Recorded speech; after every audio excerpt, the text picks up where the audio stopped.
Welcome back in lecture 3 of this chapter.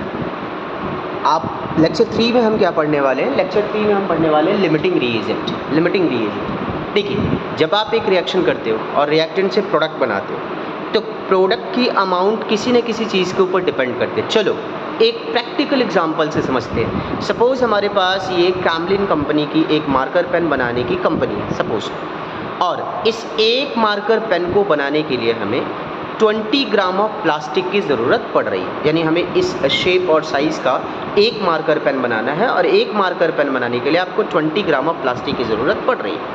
अब suppose किसी कारण से क्या हुआ, आपके पास में प्लास्टिक की सप्लाई कम मिली, यानी आपको 1 मार्कर पेन सिर्फ 15 ग्राम ऑफ प्लास्टिक अवेलेबल हो पाया। अब आप क्या करेंगे? आप मार्कर पेन बनाना बंद कर देंगे या आप अपनी कंपनी को शट करेंगे? नहीं, इन दोनों में से कोई भी ऑप्शन हमारा सेलेक्ट नहीं होगा। हम क्या करेंगे? मार्कर पेन बनाने को कंटिन्यू रखेंगे। हाँ, थोड़ी बहुत चेंजेस कर सकते हैं हम। कैसे? जैसे इसकी हम लोग ये जो इसकी विड्थ है, जो इसकी मोटाई है वो हम कम कर सकते हैं, जो इसकी लेंथ है वो हम कम कर सकते हैं। यानी इस प्रोडक्ट के साथ कुछ कॉम्प्रोमाइज़ करके हम अपनी कंपनी को कंटिन्यू रख सकते हैं। चूँकि हमारे पास में प्लास्टिक की रिक्वायरमेंट 20 ग्राम की थी और हमारे पास अवेलेबल सिर्फ 15 ग्राम ही हो पाया, तो हमें 15 ग्राम के अकॉर्डिंग ही अपना ये मार्कर पेन बनाना होगा। अब इस मार्कर पेन को हम अपना एक प्रोडक्ट कंसिडर कर लें, प्लास्टिक को हम अपना एक रिएक्टेंट कंसिडर कर लें, तो प्लास्टिक के ऊपर डिपेंड कर रहा है हमारा प्रोडक्ट। यानी हर रिएक्शन में रिएक्टेंट के ऊपर ही डिपेंड करता है प्रोडक्ट का अमाउंट। प्रोडक्ट कितना बनेगा, कितना ज़्यादा बनेगा, कितना कम बनेगा, ये सीधे इस बात पर डिपेंड करेगा कि आपके पास में रिएक्टेंट कितना अवेलेबल है। तो अगर आपको लिमिटिंग रीएजेंट के बारे में कुछ कहना होगा, आप सीधे तरीके से कह सकते हैं कि रिएक्टेंट की साइड का वो रीएजेंट, रिएक्टेंट की साइड का वो रीएजेंट जो प्रोडक्ट की अमाउंट को कंट्रोल करता हो, यानी जिसके ऊपर प्रोडक्ट की अमाउंट डिपेंड करती हो, उसी रीएजेंट को आप लोग कह सकते हो लिमिटिंग रीएजेंट। लिमिट करना यानी रोकना, ठीक है, यानी कंट्रोल में रखना। तो प्रोडक्ट को कंट्रोल में कौन रख सकता है? प्रोडक्ट को कंट्रोल में सिर्फ एक ही रख सकता है, और वो कौन सा? हमारा रिएक्टेंट है। ठीक है, कौन सा होगा? रिएक्टेंट। तो reagent from the reactant side, यानी रिएक्टेंट की तरफ का वो रीएजेंट जो प्रोडक्ट की अमाउंट को कंट्रोल करता है या जिसके ऊपर प्रोडक्ट की अमाउंट डिपेंड करती है, उसी को हम लोग कहते हैं क्या? उसको हम लोग कहते हैं लिमिटिंग रीएजेंट। तो डेफिनेशन में आप इसको क्या कह सकते हैं? जब आपको लिमिटिंग रीएजेंट की डेफिनेशन लिखनी होगी, आप लिख सकते हैं a reagent from the reactant side, from the reactant side which controls the amount of product is called, इसी को आप कहेंगे क्या? is called a limiting reagent। ठीक है, रिएक्टेंट की तरफ का वो रिएजेंट जिस पे प्रोडक्ट की अमाउंट डिपेंड करती है या जिसने प्रोडक्ट की अमाउंट को कंट्रोल करके रखा है, उसी को हम कहेंगे क्या? उसी को हम कहेंगे लिमिटिंग रीएजेंट। अब चलिए, यहाँ हमारा प्लास्टिक लिमिटिंग रीएजेंट क्यों हुआ? क्योंकि हमारे पास रिक्वायरमेंट कितने की थी? 20 ग्राम की, और हमारे पास अवेलेबल सिर्फ कितना ग्राम था? 15 ग्राम। तो रिक्वायरमेंट ज़्यादा है और अवेलेबल क्या है? कम है।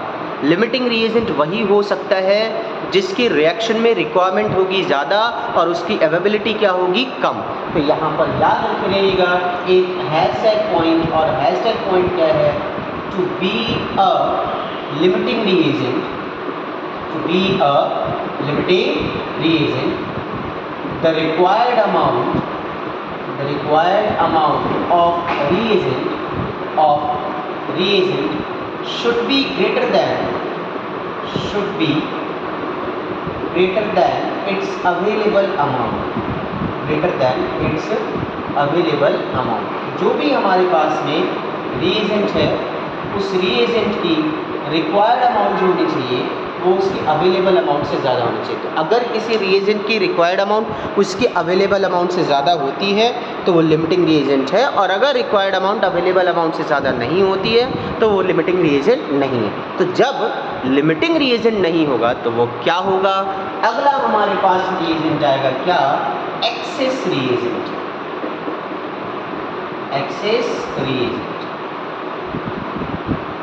अब देखिए, चलिए वापस इसी चीज़ पे फिर आते हैं। आपको कितने ग्राम प्लास्टिक की ज़रूरत पड़ी थी for 1 marker pen? 20 gram of plastic. अब आपको सप्लायर ने क्या किया, पर मार्कर पेन आपको 50 ग्राम प्लास्टिक अवेलेबल करवाया, तो आप क्या करेंगे? 50 ग्राम एक ही बार में यूज़ कर लेंगे? नहीं, आप 20 ग्राम प्लास्टिक को यूज़ करोगे, 30 ग्राम को आप स्टोर कर दोगे फॉर फ्यूचर, बचा करके रखोगे कि इससे मैं एक और मार्कर पेन बना सकता हूँ।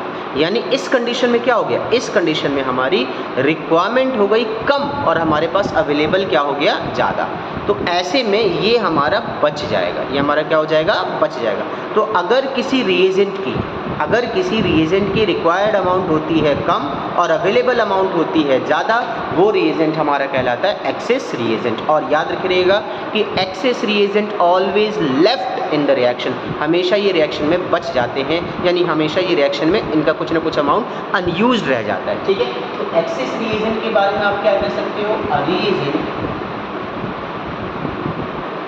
which is present in more amount than its required amount। जितनी आपको ज़रूरत है उससे ज़्यादा आपके पास अवेलेबल है, जितनी आपको ज़रूरत है उससे ज़्यादा आपके पास अवेलेबल है, इज कॉल्ड, इसी को हम कहते हैं क्या, इज कॉल्ड एक्सेस रिएजेंट। ठीक है, तो वो रिएजेंट जो कि हमारा मोर अमाउंट में प्रेजेंट हो दैन इट्स रिक्वायर्ड अमाउंट, उस रिएजेंट को हम कौन सा रिएजेंट कहते हैं, एक्सेस रिएजेंट। ठीक है, याद क्या करना है, it always Riemann unreacted in the reaction.